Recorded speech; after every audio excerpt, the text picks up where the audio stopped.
Okay, well, I think we're ready to kick off the last session for our summit. First of all, I just wanted to briefly introduce myself to the speakers. My name is Marcela Vanegas. I am part of the court team organizing the summit for this year. And I also am the president for the Latino Public Health Network here at Hopkins. Now, good afternoon, everyone, and welcome to the final session of our exhilarating two-day journey at the Global Digital Health Summit. As we gear up for this last panel discussion, we want to extend our deepest gratitude to each one of you who has joined us in these past 2 days, contributing to the vibrant discussions, insights, and connections that have truly made this event a success. Our heartfelt thanks also go to our esteemed sponsors and partners, the BSPH Student Assembly, the Youth Ownership of Digital Health, the Center of Alumni Affairs, and the Center for Global Digital Health Innovation, whose generous support has been pivotal in bringing this summit to life. And of course, our panel discussions would not have been the same without our incredible lineup of speakers who have shared their expertise, experience, and visions for the future of digital health. Today, we have the privilege of welcoming an exceptional group of 7 panelists for our closing session on exploring careers in digital health. During this session, the audience is welcome to ask questions during the session. Just please raise your hand and we will call you to speak. Now, I will be introducing the speakers to you individually and would appreciate if the speaker being called upon can wave to the audience. First, we have Dr. Neha Verma, the Chief Executive Officer of IntelliHealth. Dr. Verma is a distinguished figure in digital health with over 9 years of dedicated service in telemedicine and digital health projects. Her journey from a bachelor's in biomedical engineering to a master's in science and PhD in health sciences informatics from Johns Hopkins University School of Medicine exemplifies her commitment to advancing healthcare access.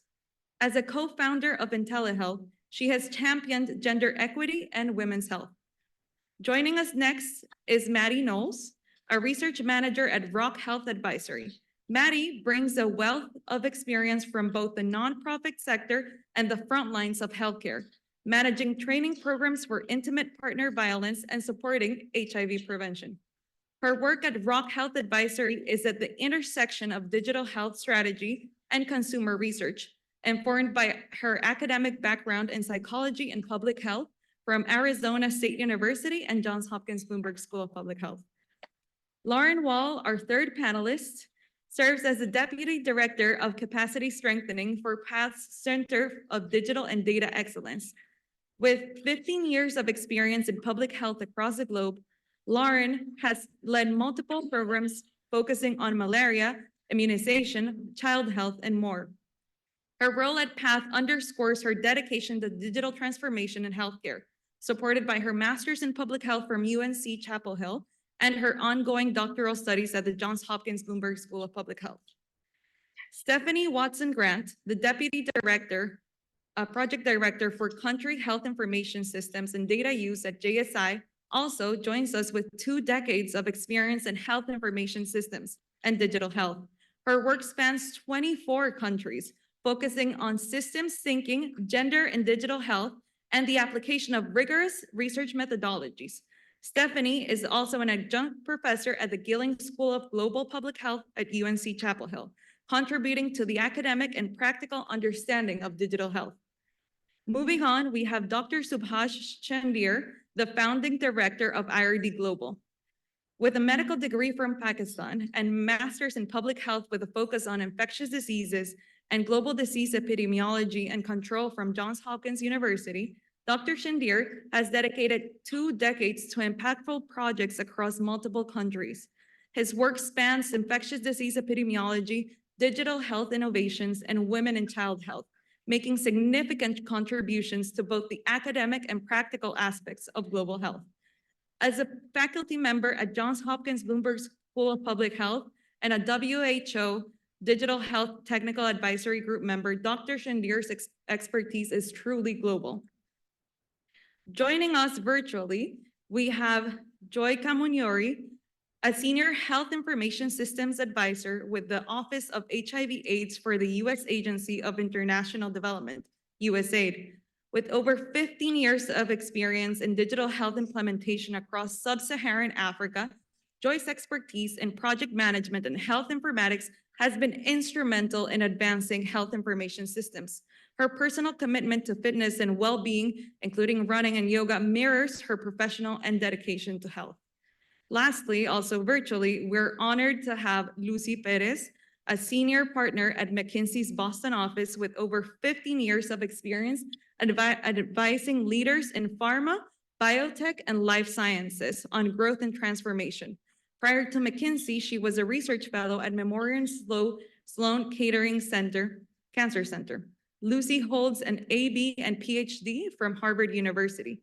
She leads McKinsey's life sciences practice and the sustainability and inclusive growth domain, spearheading efforts on health equity and diverse equity and inclusion in North America. As we dive into today's session, let's explore the multiple paths and possibilities that a career in digital health offers, guided by the insights and experiences of our distinguished panelists. Our discussion today promises to be a fitting culmination to our summit, inspiring action and fostering a deeper understanding of the pivotal role digital health plays in shaping the future of healthcare.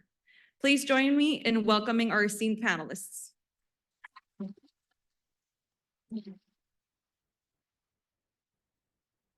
Okay, to kick off this panel, we would like to have just like a brief, if you could share with us what your current role entails and an example of a project or initiative you've been working on recently that you would like to share to this, I would say, inspiring audience. We need that kind of motivation. Lauren, would you like to start? All right, we think we are managing the microphone appropriately. Hi, everyone. It's nice to be here.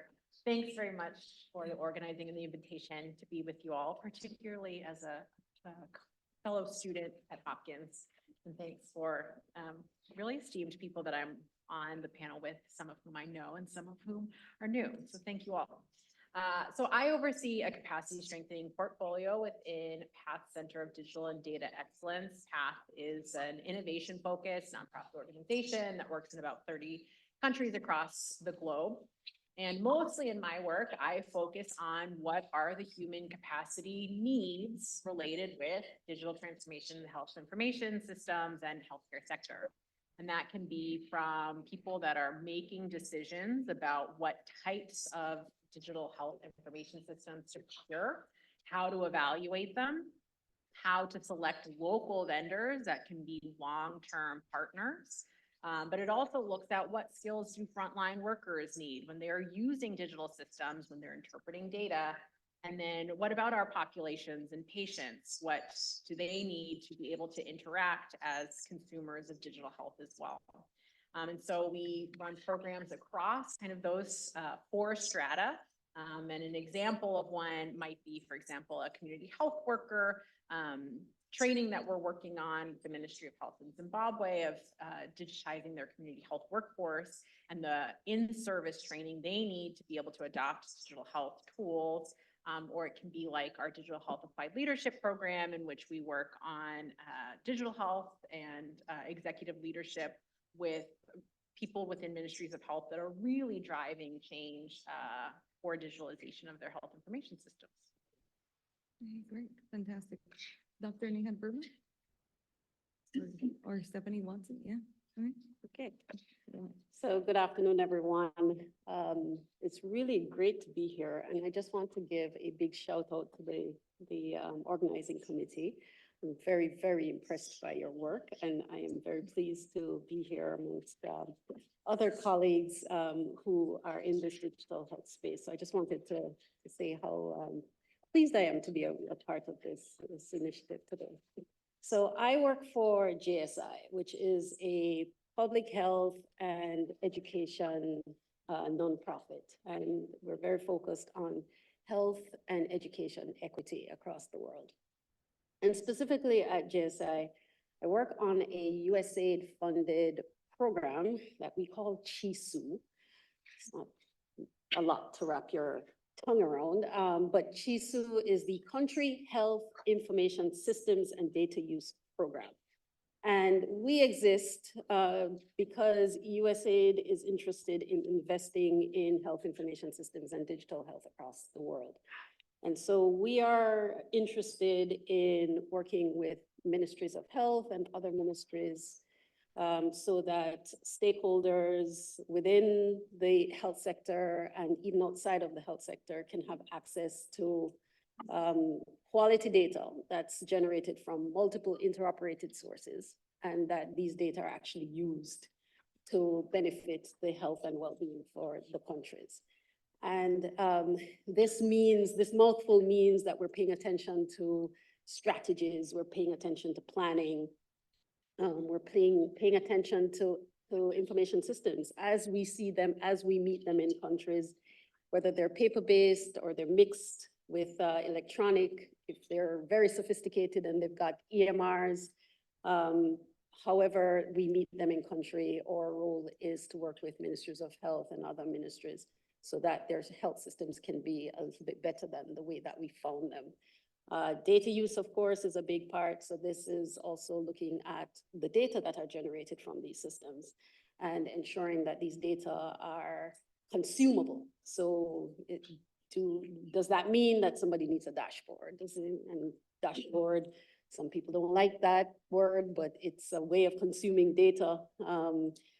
Does this mean that it is a data review, that people are actually sitting down and looking at the data and saying, what does this data mean for us? Because we've just collected this over the last quarter. Is it advanced analytics where we're doing mathematical modeling using the data that are generated from these systems? Or is it the use of AI where AI is appropriate? And then, of course, there's a fourth area that we're looking at, which is looking at capacitating local partners so that they can be well positioned to do this kind of support. An area that I'm really interested in, and this is also part of our remit, is gender in digital health. It's interesting, I'm meeting so many women in digital health. This is not a usual day for me. I'm looking at this panel. This is not my usual setup. Usually I am this gentleman who I am the only female on some sort of panel. I'm usually the only female in the room when I go and meet these ministries of health. So this is quite a different setup for me. But gender in HIS is a big part of the work that we do. Data security and just learning. And learning is important as well because we work in 24 different countries. We work in Serbia, that's the furthest north we go. We work in Namibia, that's the furthest south we go. We work in Jamaica or Haiti, I can't remember which one's furthest west. And then Indonesia is our furthest east. So something that's really exciting that we're working on, and because I'm with a university audience, I will pick this one. We are working with the University of the West Indies, which is their St. Augustine campus, which is in Trinidad and Tobago. And we are helping them and working with them on this idea of developing a health information system technical support facility that will be available to the rest of the Caribbean, which is very, very different from Latin America. And that these countries can go to the university for all their health info, or well, they can go to the university and figure out how they can get help with their health information systems needs, whether they need legislation or they need somebody to help them with the solution. So that's something that's we're really excited about and we're working on currently. Thanks. Dr. Shandir? Yes. Thank you, first of all. Thanks to the organizing committee for, for this wonderful session. And learning from the panelists as well. As Lauren said, some of the panels are, we know them already, others are new, so I'm looking forward to networking there as well. And to Stephanie's point, yes, I saw the list yesterday and I was like, okay, I'm the only male there. And I was thinking, the reason I'm here is because in my understanding, it was an in-person session, but otherwise head of our digital health team, many of the other implementers are all females. They were better suited to be here rather than me representing, but here I am. So I'm one of the co-founders of ID Global. It's an international not-for-profit based out of Singapore. And The work we do is kind of, we have well-established programs around various domains like maternal and child health, global surgery, TB, infectious disease, non-communicable disease, and so on. So we have something of, kind of the way I describe it, we have something of everything and everything of something. You know, we have offices in around 8 countries, and at a given point in time, we work in around 15 to 20 countries. And one of the strengths that IRD has, it's a digital health.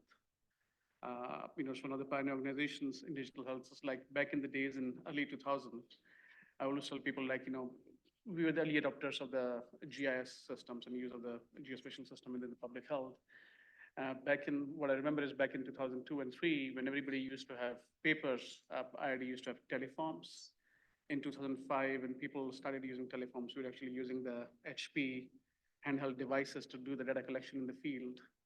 So kind of like, you know, IRD has stayed ahead of the curve in terms of like, you know, adopting technology and figuring out, you know, the digital health work that we do. And within digital health, kind of like, you know, as I said, across the different domains, we have a lot of work, whether it's the frontline health workers, you know, kind of giving them the digital tools to do their job efficiently, whether it's the government partners, where we actually help them with the dashboards and the remote monitoring and remote, you know, workforce management and data interpretation, modeling, and so on. When it comes to the, you know, caregivers, again, kind of like, you know, giving them the digital tools like caregiver apps, you know, SMS reminders, apps to kind of track their health and so on. It also kind of like, you know, AI-based stuff, including kind of reading the chest x-rays, for example, to diagnose TB as well as a prognosis of it, using AI in the chatbot. Right now, I think essentially, you know, world has fast-tracked in COVID in the digital health as well, whether it's a use of learning of technology, or essentially the adaptation of it and the scale up of it as well. But I always tell people like long before we had these QR codes, for example, for the COVID vaccination, one of the work that IRD did was on the electronic immunization registry. And interestingly, that's the project that I wrote in 2010, you know, when I was a PhD candidate back, you know, at Hopkins. And we kept working on it in the past, you know, 12 years. It has a bunch of different features that includes kind of QR code, and it has AI-based different features, a bunch of different features within the digital registry. The reason I'm giving that example is, you know, what we do is when we come across these different challenges in the fields across all the health domains, we always think of, okay, what's the solution? Kind of, is there a digital health tool that can help resolve it? If yes, that's the easy fix. And if not, then what are the other possible options as well, other interventions that we could do to resolve the problem that, for example, our partners, other communities, other people that, you know, we are serving face? So not the other way around where we have a digital solution and then we find the problem. It's more about, yes, problem, and then kind of, does it have a digital health solution or not? And one of the latest projects, like an example, the same EIR kind of has been scaled last year as a national EIR in Pakistan. So it has variations of it used in different countries, but in Pakistan, it has reached as a national electronic immunization registry. So every child that comes gets immunized in the entire country, they get digital identity through the system, as well as every event. You know, once they walk into the center for immunization, or they get immunized from the, you know, field workers at their households, they get registered, they get enrolled, and they're geotagged. So you could actually identify communities which are left out to the geospatial, you know, thing. People can actually monitor, programs can monitor their vaccinators, what are they up to and not. You know, and a whole lot of things, both from the caregivers, from the government, from health workers, vaccinators. Everybody essentially, you know, gets something out of the system as well. Thank you. It's great to be here, everyone. I'm Neha. It wasn't too long ago that I was on that side, and I walked into, it's good to be back in school, and I walked in, my brain automatically went to, where's the free food? And I had to stop and remind myself that I'm now gainfully employed. I'm the Chief Executive Officer of IntelliHealth. IntelliHealth was my doctoral dissertation work here at Hopkins. When I started it with 4 other students at Hopkins, we did not imagine this would be anything more than a student project. A pandemic happened that really raised our work to a global stage and made it very relevant. We support governments and nonprofits to set up provider to provider telemedicine programs. So programs that connect nurses or community health workers at the front lines of care with physicians at more tertiary centers so that those health workers treat more at that first visit and refer less so that more women can get access to care because women more than any other group do not comply with those referrals. So we look at health access from a gender equity and gender rights lens. What I'm most excited about among a few different things, I'm really excited that we turned a student project into now an 80% strong organization with 3 country offices in 4 short years. Thank you. Without this powerful community of folks at Hopkins that connected me to this larger community of folks in digital health. And then the other thing I'm really excited about is our work in AI. And we've deployed some really cool AI tools that reduce the documentation burden for health workers and physicians and improve their ability to come up with the appropriate diagnosis and management plan using GPT 4.0. So that's been some really cool and exciting work. It also brings me back to school because we work with a couple of student teams here at Hopkins on those projects. Hi all, I'm Maddie Knowles. I am a research manager at Rock Health. Rock Health as a brand really has been around in digital health and at the forefront of digital health innovation since the earlier days in about 2011. And we support a variety of different folks, especially kind of on the commercial side and industry side in the US through really 3 primary different kind of vehicles or offerings.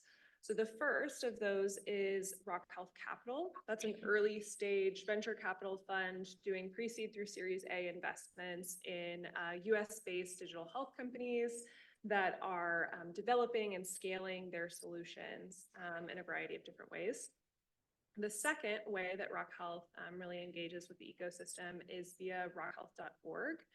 That's Rock Health's affiliate nonprofit. They're really centered in thinking about how to support underrepresented founders, how to drive and develop initiatives that are centered around convening within the digital health community, especially in the US.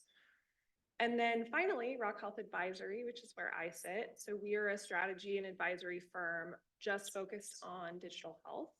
We work with large enterprises in the US that really span anything from life sciences to payers to health systems, so a variety of different stakeholder types. We help them kind of identify opportunities, craft novel solutions, and then also scale their digital health strategies, especially in such a quickly evolving landscape like digital health. So in terms of my work at Rock Health, as I mentioned, I'm a research manager. So I support a number of our strategic consulting projects in which we work with these large enterprises. To give you an idea of what that might look like, we may have one project in which we're supporting a women's health life science company in developing their virtual prescribing strategy. And similarly, we may work with a payer to help figure out reimbursement strategies or structures for prescription digital therapeutics. So really quite a range of exposure and opportunity and projects that we work on internally. Kind of the second part of my role is related to our proprietary research. So we track US-based digital health funding to get a sense of the market, how things are changing, and they certainly are, especially post-COVID. We're seeing a fair amount of market contraction at the moment, which I'm happy to talk more about, but really an interesting time. And another recent kind of initiative, shameless plug, just came out last week. I lead our consumer adoption research. So each year we survey a cohort of US census matched adults to get kind of a benchmark on sentiment related to virtual care and digital tool adoption among US consumers. And our goal is both to deliver that information to the ecosystem in really a consumer-centered way, we want to make sure that, as I'm sure all of us kind of agree, we're not just designing solutions that we think people should use or we think people should need, and we're really being responsive to the interests and needs of the population. So yeah, check our report out, published last week on our website, and happy to talk more about insights from there. But that's a synopsis of my work. Okay, amazing. Well, now let's move on virtually. Lucy, would you mind starting to share more about what your role entails? Yes, very happy to. And thanks also for including me in this conversation. I wanted to actually celebrate the organizers. I love the diversity of perspectives that exist in this panel as we think about, the different ways like digital health shows up, right? And I think it's really an exciting time where, frankly, anything that you do in healthcare today has a component of digital health built in. So looking forward to the conversation today. I'm a senior partner at McKinsey & Company's Boston office. And so for those of you who may not know McKinsey, we are a management consulting firm. We work with clients in the public, private, and social sectors. And our goal is to help our clients improve their performance and drive sustainable and inclusive growth as they do so. I spend my time in serving clients in the biopharma, med device, provider spaces, so all related to healthcare. And one of the roles that I cherish most is that I have responsibility for the health equity portfolio of the McKinsey Health Institute. The McKinsey Health Institute is a mission-driven entity within McKinsey where our goal is to help add years to life and life to years. And in terms of a project I would highlight to bring to life what's the type of work that we do, it's one that has been taking place over the last year, the result of a collaboration between the McKinsey Health Institute, MHI in short, and the World Economic Forum Center for Health and Healthcare, looking at the economic impact of investing in women's health. And I've noticed several of the panelists have a passion in this area, so that could be an interesting part to explore. As we did this work, we collaborated with a coalition of more than 40 organizations to really understand what is that economic impact of investing in women's health and what could be done to close the women's health gap. When it comes to women's health, there's a lot of myths that need to be shattered. First and foremost, there's the sense that people think because women live longer that they're intrinsically healthier. And what our research showed is that while it is indeed true that women live longer, women spend more time in poor health than men do. And so it's actually 25% more time in poor health. So it really raises this question of, is age the ultimate health metric, or should it be years lived in good health? And so what also happens as you look into this a little bit closer is that poor health is primarily impacting women during their prime working years, ages 20 to 60, is where the majority of this health gap is happening. As a result of that, it's got huge economic implications.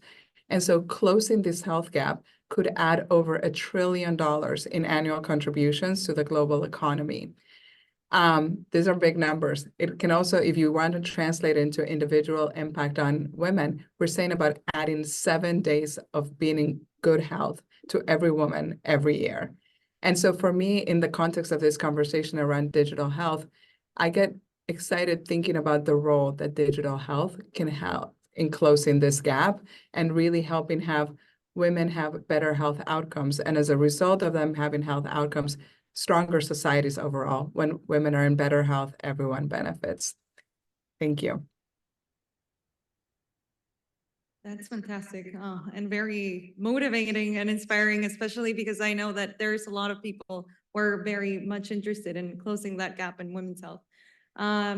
Joy, would you mind sharing some insights on what your role entails in USAID? Sure. Hi, everyone. Thanks so much for having me here. I've already learned so much just listening to what everyone has talked about. And it's fascinating. I want to start by apologizing for not joining you in person today. I really would have liked to be there, but I am traveling in a couple of days and I am scrambling to get everything done before I leave.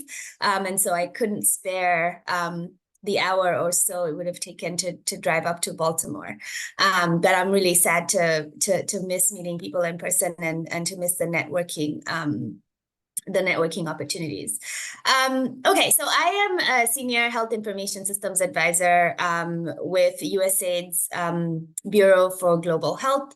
I sit in the Office of HIV/AIDS within the Bureau, and my main role is providing country support to our country missions. So I provide technical assistance and input and guidance to colleagues who are sitting in our country missions. I primarily support 4 countries: Kenya, Uganda, Tanzania, and South Africa. And in that role, I do, all kinds of things. I help with activity management of projects that our country missions are funding. I help with, discussing, needs and priorities and gaps and what they should be thinking about focusing on. I help with reviewing work plans, reviewing deliverables, and often I'm just a source of brainstorming and ideas. I also here at HQ, I provide more broad-based, leadership and coordination around digital health and health information systems for our projects that are that have a digital health and health information systems portfolios. So, for example, we have a digital health, HIS, and data use project that is funded out of the Office of HIV/AIDS. It's called DataFi, and on that project, I am, the primary technical advisor. So I, spend time on management meetings with the project team. I liaise with the technical director to make sure things are going well technically. I liaise with all the different backstops and activity managers in the different countries to see if there are any issues that need to be flagged, just to make sure that things are going as they should be. And I provide this kind of support, on DataFi. It is, I do that across the project, but on other projects like Digital Square and Chisu, which Stephanie works for, I also provide some of that technical leadership and coordination and management for specific activities that are occurring in the countries that I support. And then, I would say just across the board, I help and provide input on,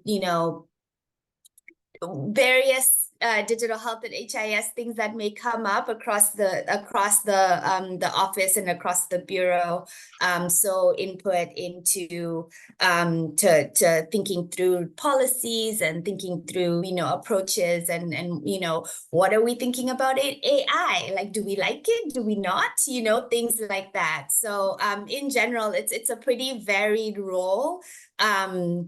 But in general, it's really just being that one of those technical support people who can help both our colleagues in country missions and our less technically inclined colleagues here at HQ. Thank you. Great. Thank you for sharing some insight. Well, I know that I am very interested in asking one question, but before I do so, I just want to know and check in with the audience if somebody has a question. Oh, yeah, Mohammed. Hello. Hi. So I think this question can be answered by anyone on the panel, but what kind of, because all of us are students here from various backgrounds, what kind of skills or experiences should we be looking to develop over our time here at the school if we're looking for careers within the digital health space? Just a very simple question. Thank you. Would one of the panelists want to jump in and answer Mohammed's question? You guys can see each other. Thank you. I'm happy to get started. who here feels like they do not have any skills that are applicable to digital health? Don't be shy. Okay, thank you, brave souls. So, my undergraduate studies were in Spanish literature. And I are already old friends here. We've been talking over email on other shared interests, so I can't believe we also have another common shared interest.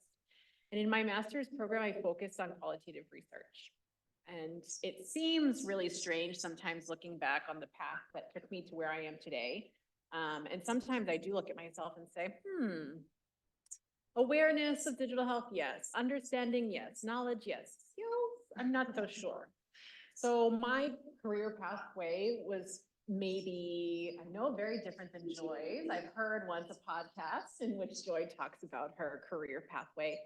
But I was working on global surgery programs and doing qualitative research with caregivers about their challenges to accessing follow-on rehabilitation services. And that led me to working with partners on developing a mobile messaging platform that was providing social behavior change messaging to these caregivers based on what we had found in our research.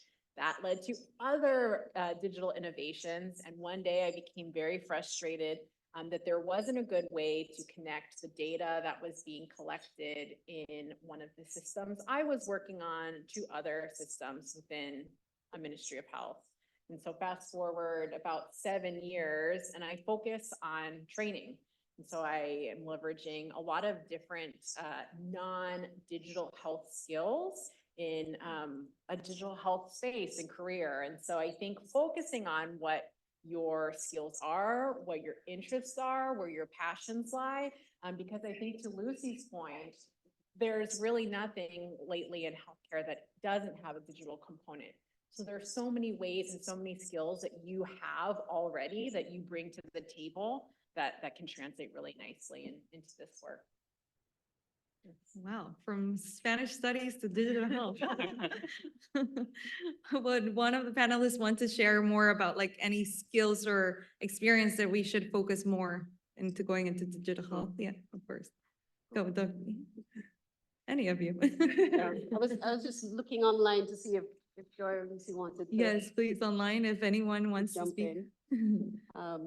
But I can go while they're gathering their thoughts, and I'll start where Lauren started. So my undergrad was in political science, and international relations, and digital. No, digital means computers. Nope, not something I'm interested in, and so that was never a thought in my career path.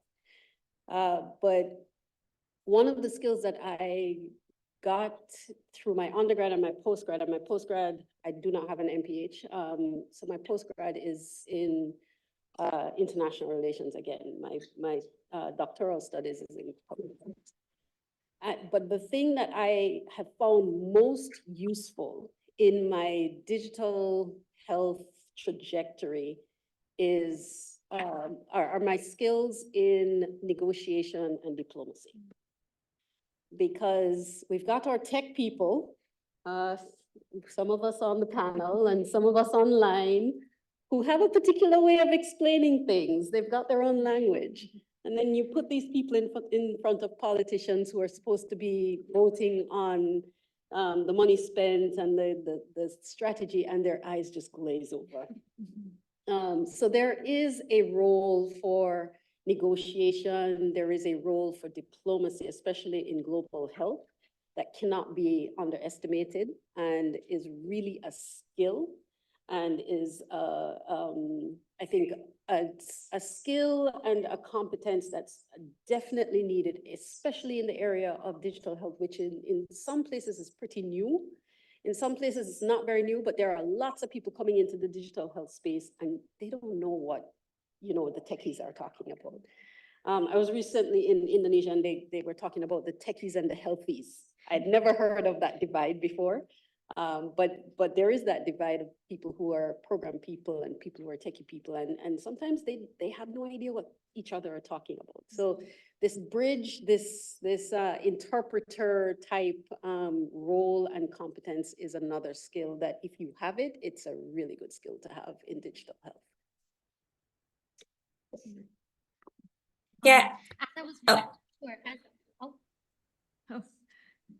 Oh.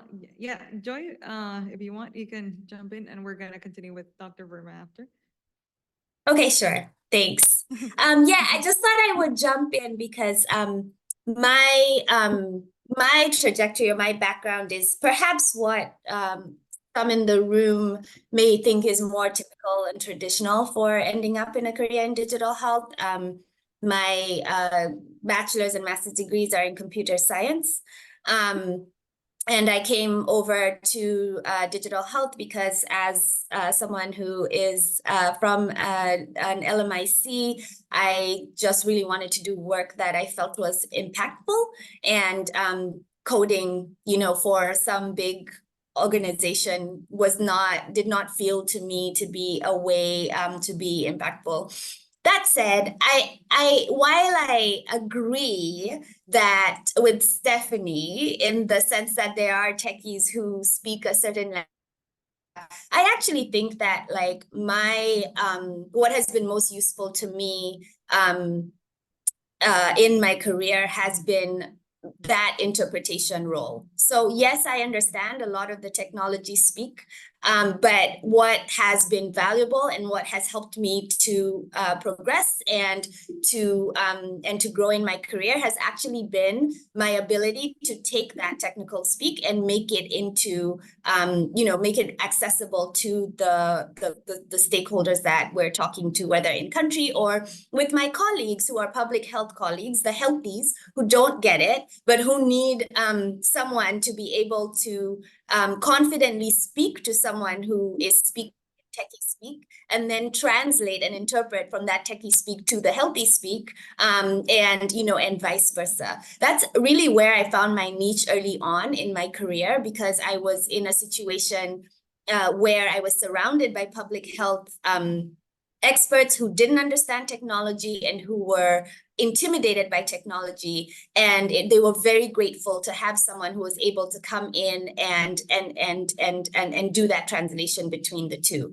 The other not really digital or technical related skill that I have actually found to be incredibly useful is project management. And coordination. Like a lot of the work that, we do, and when I say we, I'm referring to, that USA big project world, right? Or even small project world. When you're implementing projects in a lot of the countries that we work in, it's not just about like the work that you're doing, but it's also about how you're managing the work that you're doing, right? And keeping track of all the pieces and making sure that things keep running and that you're able to report back to your donor on how you use the funds, and that you're able to, report to the Ministry of Health on like what the progress is, and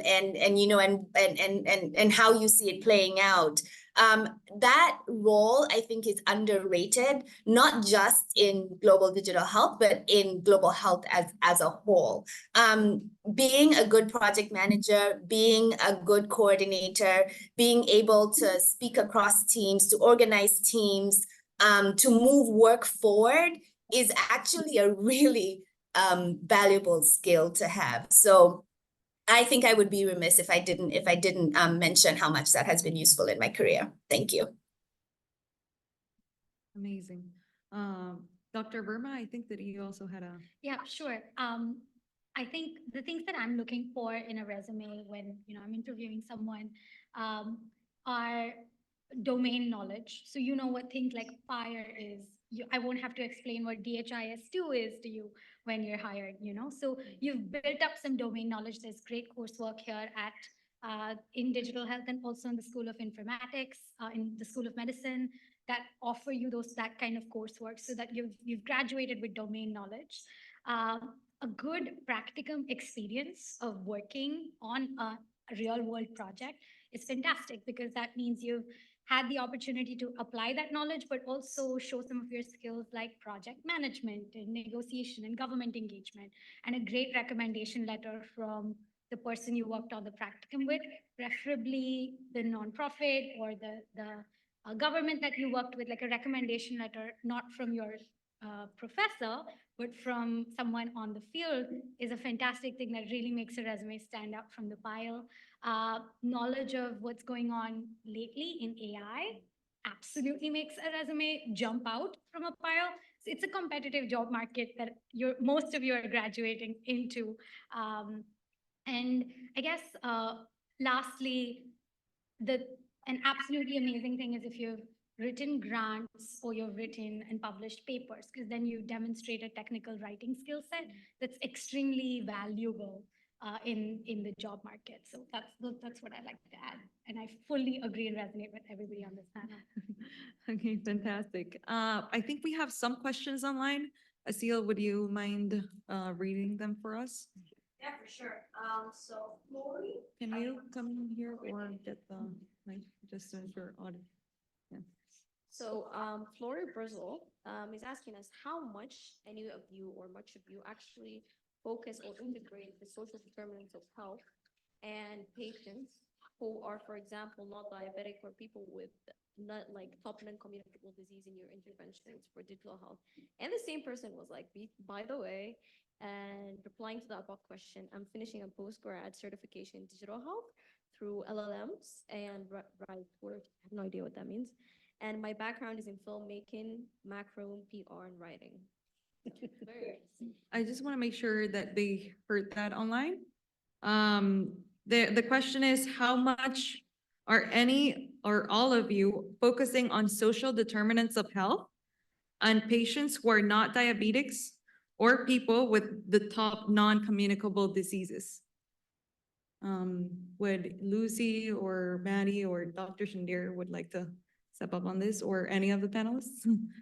I'm happy to get us started on this one. I think at least from my own experience, the answer is a lot. There's like an increasing recognition of the criticality to understand social determinants of health and the role that they play in the health outcomes that we see in different populations. What is, some of the key advances here is around what is the data that is getting gathered, right? Because there's a lot of focus on health equity, right? Health equity, if you think about it, is core to the mission of pretty much any life sciences company, right? Like they want their products to be used to help address the unmet needs that exist and to make those products reach as many of the patients who can stand to benefit from them. And so understanding those social determinants of health and how to use them to develop tailored strategies, recognizing that each community may face different barriers to access, to understanding the value proposition of a product, it's all part of how the strategies are designed to lower those barriers, right? To access and to the effective use of a therapeutic intervention, for example. And by the way, I will say some of what has been exciting to see in frankly, the last couple of years is some of the health equity efforts to the point of, the question of going beyond diabetes for sure and other indications. I think if you look in oncology, right, a lot of investment that is happening to improve cancer screening rates, raising awareness around like the appropriate age of when to get screened, making those screens available in different communities, right? So to then create the, an earlier detection of a potential condition and an intervention to improve the health outcome. Great. That is very insightful, because we're very taught about social determinants of health. Dr. Shanir. So I would echo what is said. It's like, it's important to understand digital health doesn't work in isolation. It's essentially intervention, kind of empowering tool, because what it does is, whatever you're working on, whatever the project is on, whatever the hypothesis or the study question or the health challenge that we are trying to address, digital health kind of is a means to attain that. So essentially, if a project is working on the social determinants of a specific disease or a specific condition, and there's a digital health tool employed, that's what it does. So answer is a big yes, kind of like, and it lies more in the problem statement or the health challenge we are trying to address. If the project is addressing social determinants, then yes, the digital health tool or the technology is being used for the same. If the project is on something else, is not necessarily addressing that social determinant, then essentially it is not. But just to, I think, putting digital health on the center of it, saying, does it address that or not? I think it's important to distinguish between the two, saying it is a tool that can address kind of, wherever you apply it, would empower the implementers and the people at both ends. Okay, that is great. Yeah. Can I Yeah, just of add, course. so there's a new school of thought that access to broadband internet is a social determinant of health. So it's really hard to detangle it now because there's so much of our healthcare and so much of our health and well-being that is entangled with digital health. How you see your doctor, how you're getting all of your, your medical, not just your medical, but your well-being information and those sorts of encounters, those are all coming to us digitally. So there is a school of thought that broadband internet access is a social determinant of health because those who don't have it are going to be left behind very shortly. Okay, great. Actually, I know that there are many also the new kind of like view on digital determinants of health is also rising, which is very interesting to see, and how we can adapt new strategies and accordingly. Okay, yeah, we have another question here. It's me this time. So I have a question. So I heard you say. Yeah, Mike? yeah, or can you come here and, yes. So my question is, we heard tool, we hear solution, but I want to understand exactly how does the different organizations, whether consultancies, whether nonprofits, whether all of you come from very different backgrounds, but you say it's a tool. So how do you determine the ecosystem and measure the solution? So I think every different sector has a different strategy, but there are things in common. But this is what we're trying to understand. How do we create the solutions with the tools that we have in reality in different sectors? It would just be interesting to see how you guys do it differently. Is it a weird question? No, it's good. It's good. I'm just kind of, see, it would be hard for one person to answer that. Yeah. Because you did mention the perspectives, coming from different backgrounds that each one of us have. And I can speak from the not-for-profit perspective, essentially. And it's also important to understand that every partner or every stakeholder has a role to play. Whether it's coming from the donor side, the funding part, kind of intermediary at the end, kind of like, and oftentimes it involves so many different organizations. So even, for example, if you do secure the grant, some organizations have the in-house capability to implement. They have the in-house digital health teams, or in many cases, they actually go to the other organizations who offer the digital health capacity as solutions. And then they may be for-profit, they may be not-for-profit, it just depends.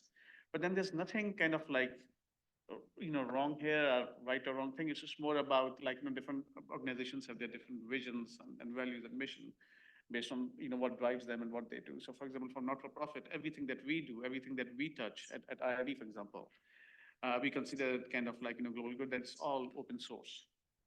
And then there are other organizations who would actually develop a solution, digital health solution, addressing a health challenge, and would not necessarily make it open source. But that's, again, fine. That's how the kind of, world is driven. And I think it's so it again depends, varies from organization to organization, the funding mechanism and all of it. And I'll let others kind of echo their thoughts. So I think maybe what I would want to tease out in your question is maybe this concept of the language that's being used. What's a tool? What's a solution? And so I think some of us were talking about this earlier, if you develop a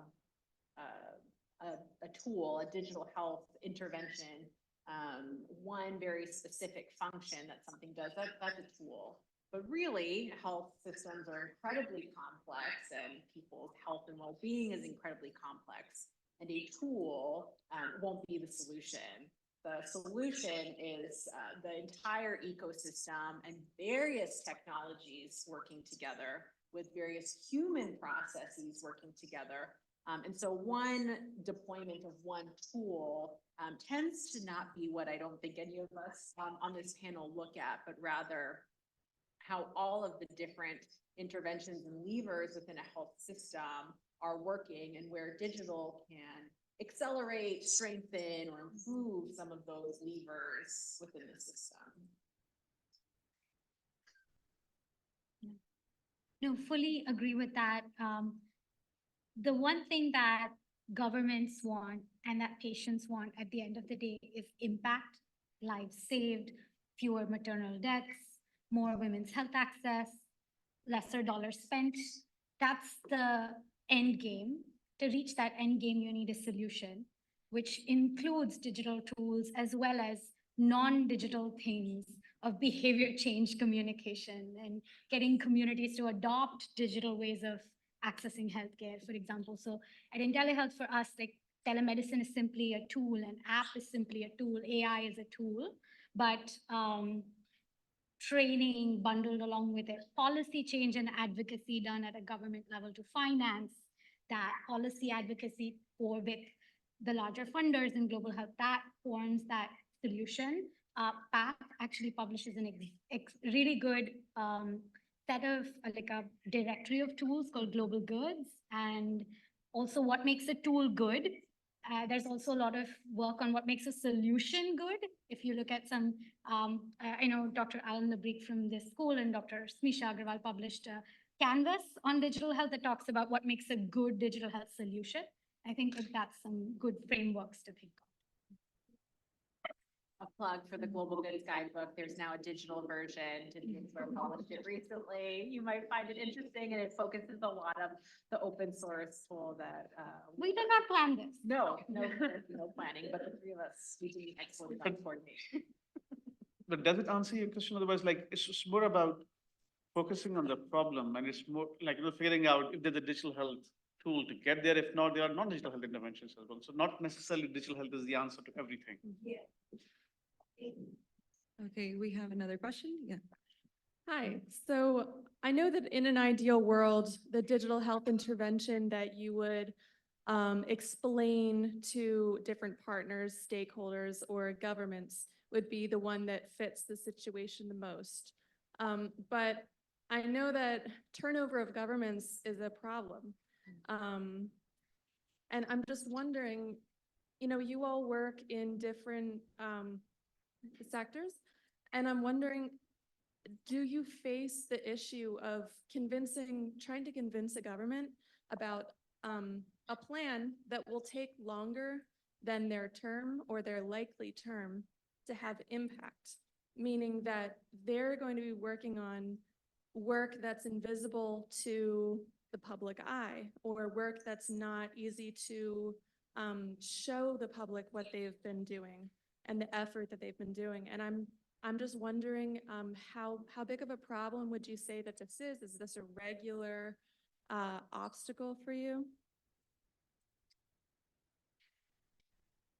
I'm gonna turn this one over to Joy first. Everybody was looking at me, Joy, so I'm turning it over to you. I actually was thinking, hey, this is a great question for Stephanie. You queued yourself up. I mean, speaking personally, this has actually not been a huge problem in my work. I think it's a very insightful question. And I think that definitely I have, and we have encountered the issue where you bring someone along with you, you get their buy-in, they're all in, and then the administration changes and they're replaced, or they fall out of favor for whatever reason and they're replaced. So that has definitely happened. And so then you have to start again with whoever the new person is, and, and do all that work of building the goodwill and the camaraderie and the, and the buy-in and all of that. So that has happened a lot. That has been a big challenge sometimes. But the issue of them not wanting or not necessarily being interested in because they will not be around when it starts to show impact. That I have encountered maybe not at all in an obvious way. If it has been a factor, it has been couched as other issue, but it hasn't been as much of a problem for me. But I'm really interested to hear Stephanie's perspective with her experience in 24 countries. Yeah, I think the question would be, what part of the government are you talking about? So, you know, I've had the privilege of working with very like-minded folks in ministries of health, ministries of IT, that understand that we're just starting the journey. You know, this is a journey, it's a really long journey. I've also worked with really super smart people who have put in legislation that allows for this journey to continue beyond the tenure of the current government. And so in that way, I think there's a recognition that we are talking about not a digital health moment, but a digital health journey. And people know that it's changing so quickly that we don't even know what this journey is going to look like. So I think that has been the case. But I've also heard them say that they have to make the case for their ministries of health, Ministry of Finance.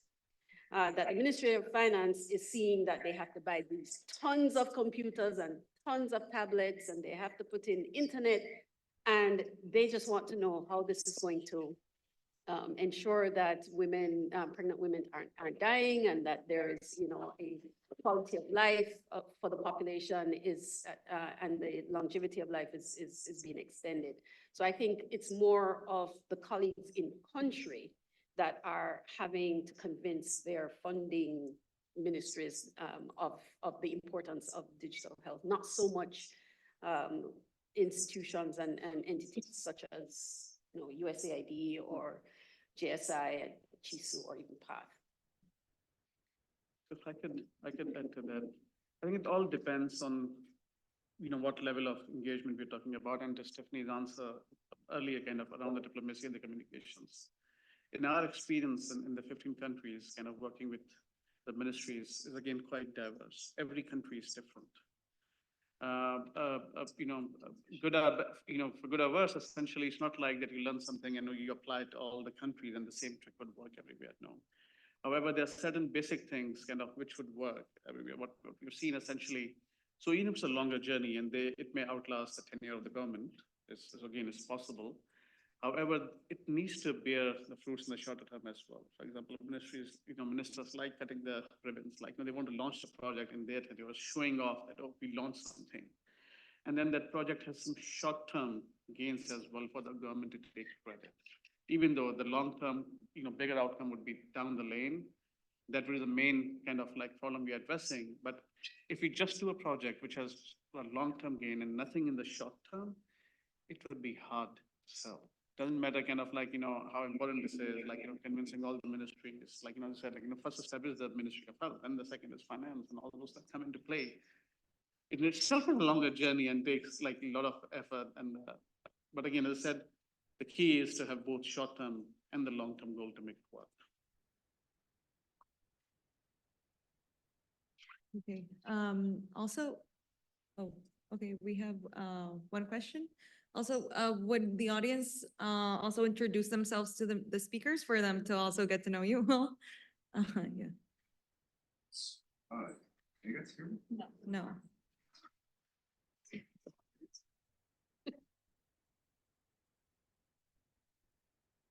So hi, my name is Matt. And I have a question that I want to build on Asil's question right there. She asked about when we were exploring careers in digital health, we have an amazing panel of 7 people in front of us. Yeah, can you speak a little louder? So we have an amazing panel of 7 people. Is that better? Yes, all right, thank you. So like we have an amazing panel of 7 people and a room full of students that are interested in digital health. You'd find half of them with their laptops and still listening to what's happening in this dialogue that we're having, and a very good chunk of them online as well. I guess my question is, from another perspective, from Asil's original question, all 7 of you are in amazing places, whether that be in NGOs, in companies, in consulting, in government, in. I guess my question is, as people graduating soon, 7 weeks actually, what are you looking for great candidates to join either your firms or to take on the pathways that you already are taking? So look at this room as people that are going to follow in very similar footsteps to yours. And what do you want out of these people when they join your cause?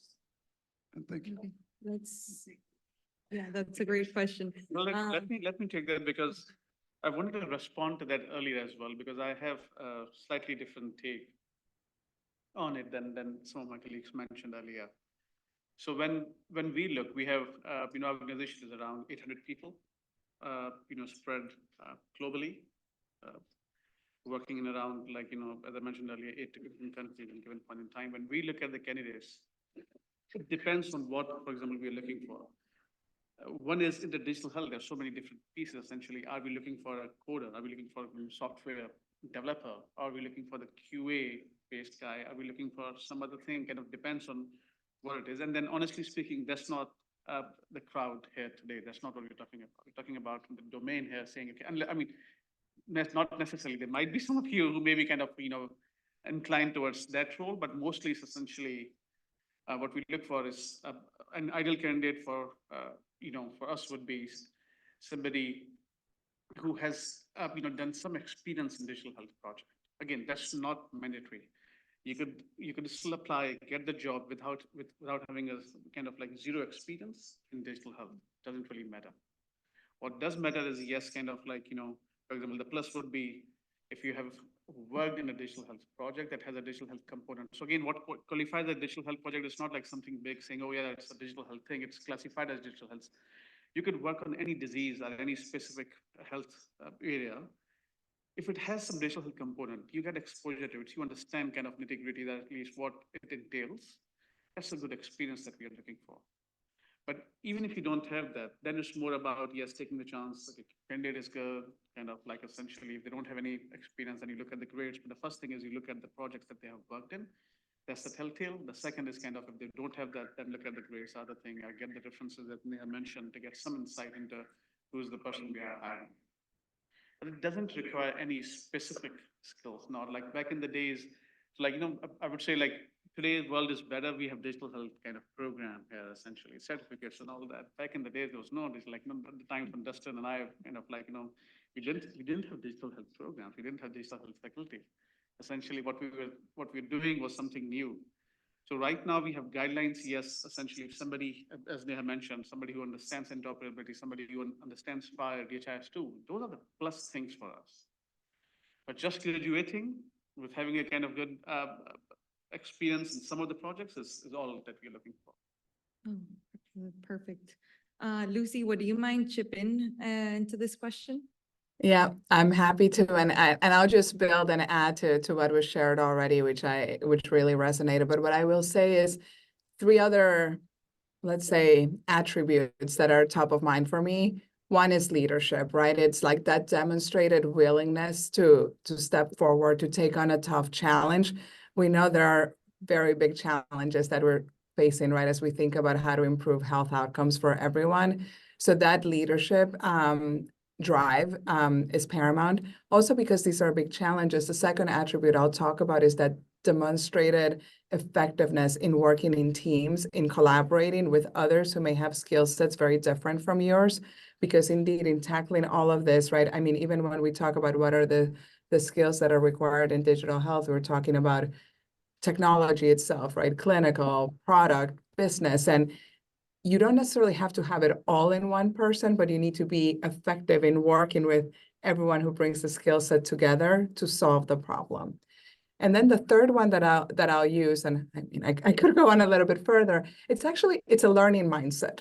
To me, that's really important because what's cutting edge today is going to be outdated very quickly.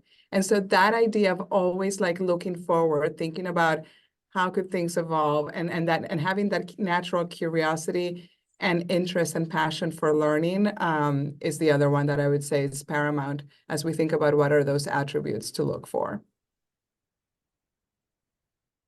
I'll jump in because to me, like curiosity is the word that comes to mind first. We know how fast moving, to Lucy's point, how fast moving digital health is.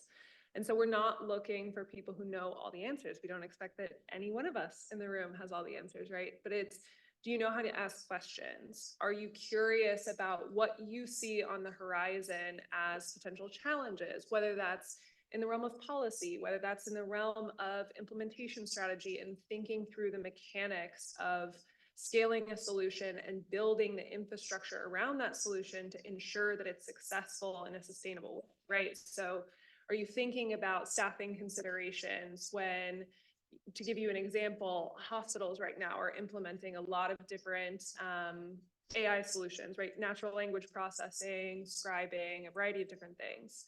And so for you, as someone who maybe is interested in something like that, but doesn't have prior experience, can you be creative and can you be curious about the types of problems and the types of questions that might arise when you're faced with a project like that, or when you're supporting another organization in their own implementation strategy? So I think curiosity is a big thing. I think the second thing, really just to echo what's been said already, is every single person in this room has transferable skills, to use a buzzword, right? It doesn't matter what your background is, you have some prior experience and some knowledge that is valuable and that is needed in digital health. And so finding ways to both reflect on that for yourself and then also ways to really clearly communicate that so that other people can see that as well, I think are really important kind of soft skills or more meta considerations, I guess, moving forward. If I can just jump in, can I go ahead? Sorry, it's hard to tell. Yes, of course, yeah. Yes. Okay, sure. I agree with everything everyone has said. I think that one thing, and maybe this is more about keeping the job than getting the job. But one thing that I think is really important, which has been mentioned, but I'd like to reiterate, is that team mindset, right? That team player mindset. I think that often we have people entering the workforce who really want to get to the exciting work, really want to get to the impact, right? And the reality is that a lot of entry-level jobs or early career jobs are not that exciting. And you don't necessarily see how you're making an impact right away. But that doesn't mean that your role isn't useful and necessary and contributing to the bigger impact.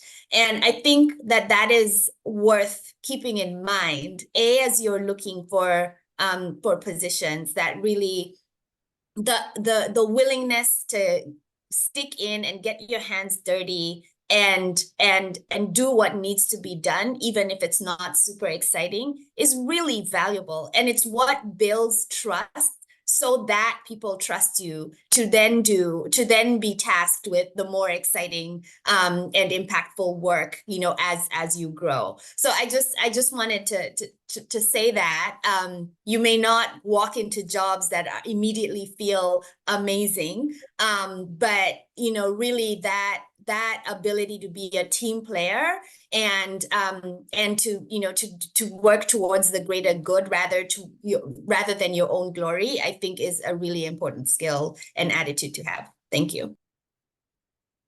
Amazing. Yeah, we have one more response and then we have 15 minutes left of the session. Okay. I'm sorry. No, I just wanted to share, you asked what we're looking for from this room. I'm looking for the next generation of entrepreneurs to come from this room. Hopkins has a great legacy of creating amazing digital health companies. You might have heard Hera Digital Health, Aral, speaking at yesterday's panel. His company does chatbots for refugees. There's Vigilant that does non-invasive detection of cataracts. There's Vector Cam and VecTech that do malaria surveillance work. There's Tissue Analytics doing digital work in the US on wound care. Of course, there's me. But you can go out and get a job or you can make your own job. So you can use your time here at Hopkins. If you have an idea, a really good idea that you think people want to use, that makes an impact, that somebody will pay for, that you use your time here to create a team, use resources like Fast Forward to get your seed funding, get into incubators or accelerators. It's okay to fail. 90% of startups will fail, but failure on your resume will actually be a great perk when you apply for jobs. There will be no downside to that failure, so long as you don't invest your personal money in the company. And if you're really good at being here, you'll be able to raise that money from grants and non-dilutive funding from various sources, including like things like USAID's DIV program that got, that gets some orgs off the ground. So there's many resources available. So if you're not looking for a job, go out and create jobs for yourself and for others. That's great. That is, I'm going to be the wet blanket. That was so hard to follow also, so inspiring. But I really liked what you said earlier also. You told us 5 things you want to see on applications, and I'm going to be the person that you don't want to hear. Please tailor your resume for the job. I know you're really busy, and you're hearing this from other people, but do it. Take a look at that job. You either graduate thinking you're qualified for everything or that you're qualified for nothing. You're somewhere in the middle. You bring so much to the table. Find jobs that make you excited, that mirror skills and experiences that you have. Just take a little bit of time helping me see what you're seeing. Help me see, oh, that's the connection to this and that. You bring so much to the table, and I just need a little bit of help sometimes seeing that as I'm wading through a bunch of resumes.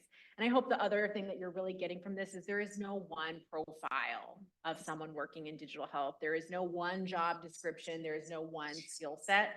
And again, find those jobs that have and need the skills and experience that you bring to the table, and the ones that are going to help you grow those skills that you're looking for. So what Joy was saying, might not be the exact thing you want now, but you can see that trajectory, and you'll be surrounded by creative and smart people that are going to help you continue to grow. No, that's perfect. Actually, very insightful and very useful information. I think we're heading until the last minutes of the session, so we have room for at least 2 more questions. Well, we have 4, but yeah. Yeah, no, thank you, first of all, for all your time and your insights. My name is Daniel Ospina. I'm currently doing an MPH MBA here at Hopkins. So I'm very curious about the different perspectives, both of the private industry, but also nonprofit and governmental entities. And I would like to hear a little bit about your different perspectives on how do you envision digital health solutions helping make that shift of paradigm from quantity to quality of health.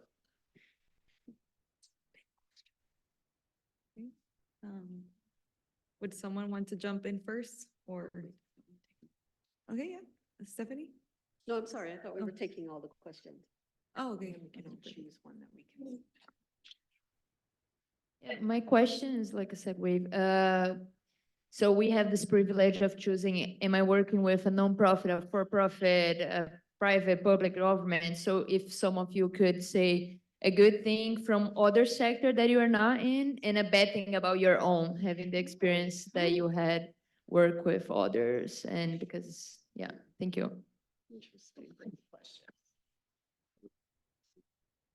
So yeah, as I think some of you mentioned about like kind of take your time to reflect what kind of career that you want to follow. So I'm just curious that you have any kind of pivotal moment that kind of inspire or shape you to decide to follow the career that you are doing right now, and you have any suggestion for the graduate student that still figuring out their own career path?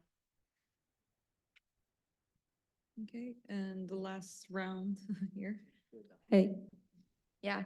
So my question is similar to Maria's question. It's like the uncomfortable side. So you've talked about what you want to see, but what pushes you back?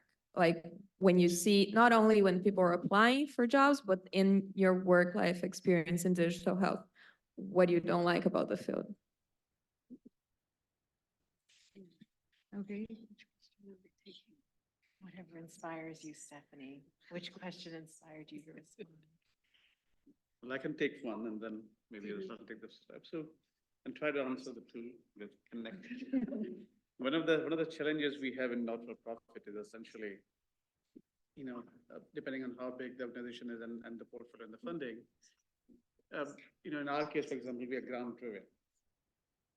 So it's more about always, yes, we want to do 10 different things. We want to hire 1,000 people, but then the limiting factor is the funding that you have. And again, that portfolio again varies from organization to organization. So it's not like saying that, oh, yeah, you don't have funding or limited. It's like, for example, every year, we think, oh, we have enough space now for the people. But if you ask me what will happen to our teams next year, we probably don't know. But then same answer would apply to last 10 years. Every year, we don't know what will happen next year.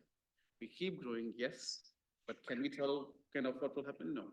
And then it's all, the better thing, as I said, is kind of grant driven. That may not be true for the other sectors. Essentially, they have the secured funding stream, so it's better for them. In terms of what you said, good, for example, from the other sector, I would love, having somebody who has worked in the government sector, having that experience is totally different than what we do, even though kind of like, we engage with the government, work with them. And, having somebody, joining us from the government essentially is very valuable because they bring that different perspective totally than what other stakeholders bring. Thank you. Okay. Would someone online, Lucy or Joy, would like to chip in on one of the questions?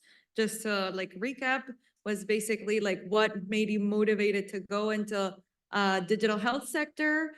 And also, I think that we also had, how will digital health solution move from quality rather than quantity? Would you mind sharing, either of you?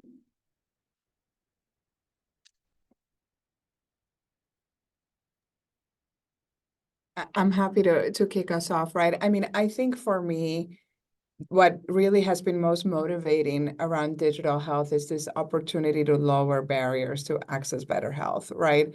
That has been the big motivation in terms of thinking about the opportunities. And I think in a way, it's what you've seen. There was this catalysis, you could say, in the investment in this space during the pandemic, where it naturally necessitated the availability, right, of more of these solutions, right, to support virtual care. And it was a time where investment dollars were, let's say, going everywhere. The reality is we're not in that same environment today, right? And there's, a greater degree of scrutiny and understanding, right, that you need a very viable plan for the type of solution, product offering that you may be developing, and a real path to scale, alongside that proven impact. I think what's also been happening, right, there's a lot more players in this space. Even the large traditional players, right, have been developing their own digital health solutions. And obviously, the competition keeps increasing. But I continue, what gets me excited, right, about this space is that opportunity to improve health outcomes for a larger part of the population. It's what gets me personally very excited about this particular space. Fantastic. Yeah, and I can, oh. Yes, go ahead. Actually, I was gonna call on you. Oh, Please okay, go great. ahead. Yeah, maybe I'll take the question about what inspired me to go into digital health. And I don't know that anyone's going to like this answer. Because I don't know that anything inspired me. As I mentioned, I graduated from grad school and I knew that I didn't want to code, and I knew that I wanted to work in broadly global development, international development. I actually was very interested in education, but I couldn't find a job. And as you know from the bio that was read out, I've been in this field for 15 years, and 15 years ago, as Subhash mentioned, there was no such thing as global digital health, right? And so here I was, master's in computer science, trying to get a job in global development, and nobody would hire me. And finally, I was hired by a public health nonprofit JSI because they had a project that was building a website and they needed someone to be a business analyst on that website, right? And that's how I got my start. So, you know, and over time, like a lot of the things that have happened throughout my career, I would say have been happy accidents. I happened to be in a place where as mobile phones were taking off, I was one of the only people in this public health nonprofit that felt comfortable with technology and felt comfortable talking to the technologists. And so I was put in a position where I could start to leverage that skill set and to use my skills, you know, in that interpretation kind of role that we talked about earlier. But like, quite honestly, for years before that, I was playing with Excel spreadsheets because nobody knew what to do with me, but they liked me and they wanted to keep me around. And so they were like, okay, Joy, you're not afraid of formulas. Like, go like create formulas to do this data analysis. Not exactly the best use of my skills. So, you know, over time, I have grown into a place where I'm able to say, okay, I have built a career in global digital health and I actually like have a place in this world, and there is a field that I fit into. But for quite a while, that was not the case because digital health and global digital health as a whole is a very young field. But, you know, so I know this is perhaps not the most helpful answer, but I think what I'm hoping that folks in the room get away from this and online is that there isn't necessarily a straight line in a career. And, you know, one of the students asked about, you know, what do you do when you're trying to figure out your career path? I don't know that that's possible. I think that a lot of things that happen in your career are opportunities that pop up that you can choose to take in the moment or not, or sometimes are just happy accidents. And it's kind of over time that through your choices, you string together a path that becomes a career path. So don't feel like you have to have it all figured out as you're leaving school, because there's so many ways that life can play out. Lauren has a degree in Spanish, right? Literature. You know, there plenty of people on that panel do not have what one would typically call global health or public health or digital health experience, but they've strung together a bunch of experiences that has become a career path. Thanks. I did manage to go from Spanish degree to MPH, maternal and child health. And if I can just really very briefly, just because also someone mentioned the Global Goods Guidebook, quality and quantity, such an interesting perception of trade-off. So the Global Goods Guidebook essentially publishes what are proven standards-based health information systems that are digital, that are used in multiple countries, that have certain cybersecurity requirements, right? They are essentially a type of signal of quality. But one of the things that I think also goes back to what Neha was saying earlier, and everyone's comments about the field progressing, is we still need quantity. We still need the ventures that are going to fail. We still need, without quantity, we don't have the innovation. And I think one of the things that I always think about in my work, particularly at an initiative that, you know, focuses on global goods and what's proven and what's already scaled, is we still do need that innovation. And particularly, we need to make sure we haven't overswung to, you know, these systems that are, you know, donor funded, and we haven't overswung too far from what are locally generated innovations and solutions. And so I think, I don't know, maybe I'm wrong, but I think it's a combination still of both, because without that quantity, you're not going to get the next big thing. Okay, thank you. And would one of the panelists would like to share one final response before we move on to the closing remarks?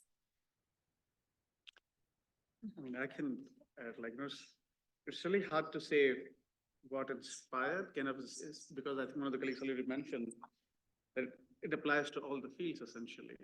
Kind of like depends on what excites you. And, you know, if it gives you a kick, yes, like, you know, I remember my time, like, you know, back in 2007, So there used to be a queue to get the flu shots across the road at the hospital. Like long queue where everybody would stand and kind of would write down their names and emails on the paper.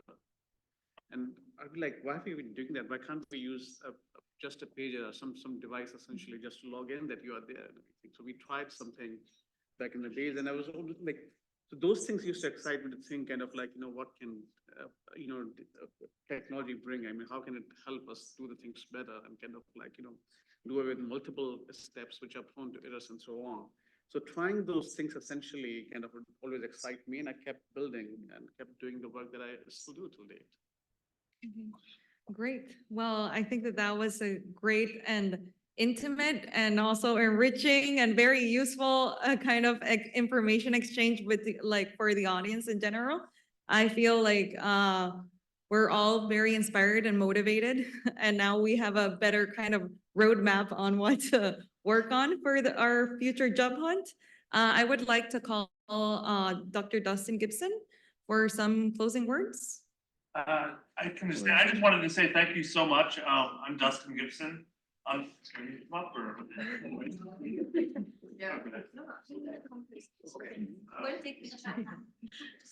The only faculty member in here, and Smisha Agarwal gives her sincere apologies. So I just wanted to thank you so much. This was a completely student-run thing, and for you to all take your time out. I'm just looking at all the titles of, director, senior, the whole, not just today, but yesterday, just the amount, the quality of people that we've got. I just, can't thank you enough. The students showed me their initial agenda, and I sort of said, good luck with it. And in my head, I was like, okay, maybe we can get one or two. But I think for most people, I know I didn't twist anyone's arm. I don't think Smisha had to twist anyone's arm. So really thank you from the bottom of our heart. With that, our students have done this. So I think this is like a really good skill to show that they're motivated and are into this field. So, please put their applications at the top when you see those in the next couple of weeks. So just really thank you again from our team here at Hopkins and the faculty for giving your very precious time to our students. And of course, the organizing committee, I mean, you guys blow my socks out of the water. I can't believe we did this. And you've set a very high bar for the next incoming class. Well, and with that, we close out the summit. Thank you very much. And thank you for joining us virtually as well, Lucy, Joy. We really appreciate it. And in person as well. It definitely was a great way to close the summit. So thank you. Thank you. Thanks for having us. Bye, Joy. Bye, Lucy. Yeah, Lucy's report recently. Yeah, I know. Oh, and for the in-person panelists, we have just a little token of appreciation. Can you get it away before you get the certificate?